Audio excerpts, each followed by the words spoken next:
Hey, so I've been up almost 40 hours straight now. The only two things that are keeping me on my feet is the shower I took about 20 minutes ago and this Coke I downed about a minute ago. So we're gonna have to do this quickly. This is the old GoPro Hero 4 vlogging setup. Don't know about it? Check this video. But it still had some problems here and there, some of which that are being taken care of by the setup I'm gonna show you next.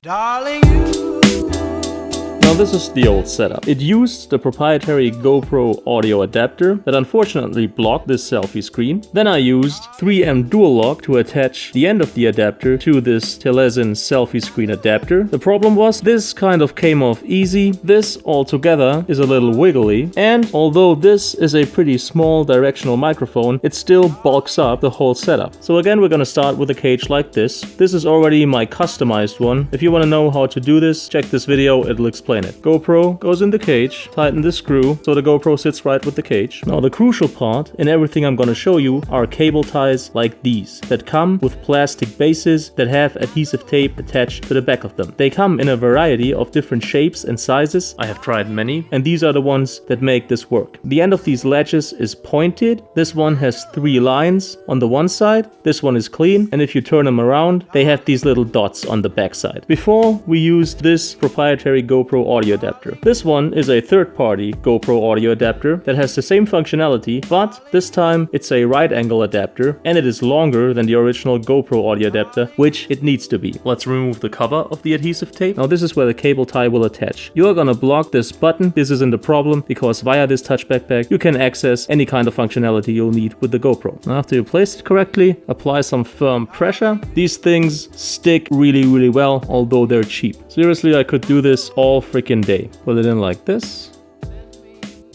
See if it fits. Alright, it sits really tightly. Also make sure that this sits about this far back because we're gonna put a little microphone right in front of here. So in order for the microphone not to show up, this needs to sit as far back as possible. The adapter comes around here. Now you can still use the selfie setup and it looks like this.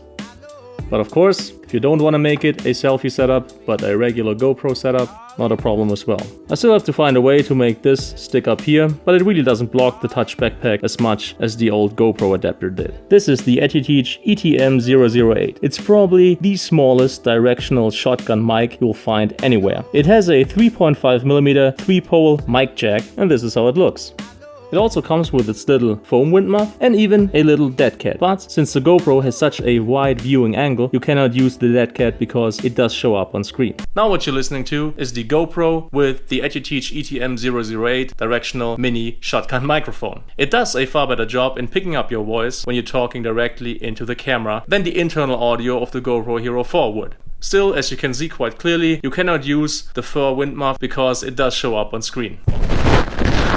But the microphone wind muff isn't a problem. Just for reasons of comparison, let me show you what it sounds like talking to the GoPro using its internal audio. Now this is the GoPro internal audio, and it is considerably better than you would expect from such a small camera, but still I think the increase in audio quality when using the ETH ETM008 is quite noticeable. Now you can use a razor blade to cut this latch, but if you want to undo it without breaking it, maybe leave this much, because you're gonna have to apply some force to unhook it here. But if you want this setup to live on your GoPro, just cut it right here and right there. Now there's one more variation to this. You could also put this setup up here. Same rules apply, make it sit as far back as possible. Again, the use of the microphone wind muff is okay. This doesn't work. Now there's one benefit to using it like this. This cable is out of the way, and you can also make it stick here so it stays out of the way.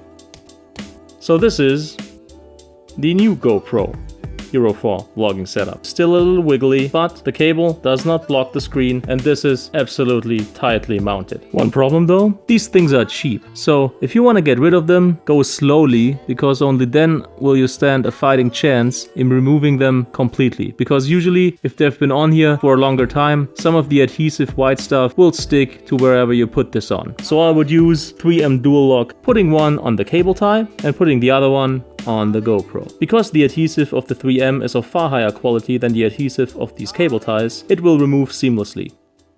It's quite secure. Now if you're the proud owner of a Rode Video Micro, do not use the big ones, use the small ones. Now you gotta tweak this setup a little, make it sit like this, make it sit all the way back here, apply some firm pressure, so it sits right. It has to sit all the way back here so it doesn't show up on screen. Unfortunately, you cannot use any kind of foam wind muff or other kind of wind protection. That's not possible when using the Video Micro like this. Put the adapter in here, run the cable down here, apply it on the other side like this, and then simply use either your Video Micro cable or a third-party cable that is not as long.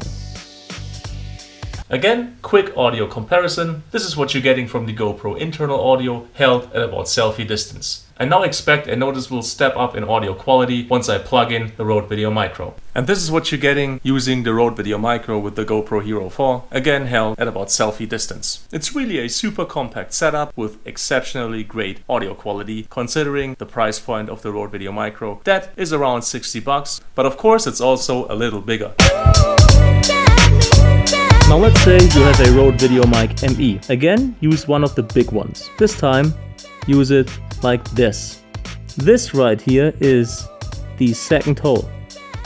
This one right here. And it needs to fit like this, because the cable you're gonna apply needs to completely fit. Now to not show up on screen, this needs to be placed about here, just like this. Again, won't come off and doesn't show up on screen like that. Now what you'll need is this Rode adapter or an adapter like this that connects a 4-pole male to a 3-pole female. Goes in here, comes in here, and looks like this.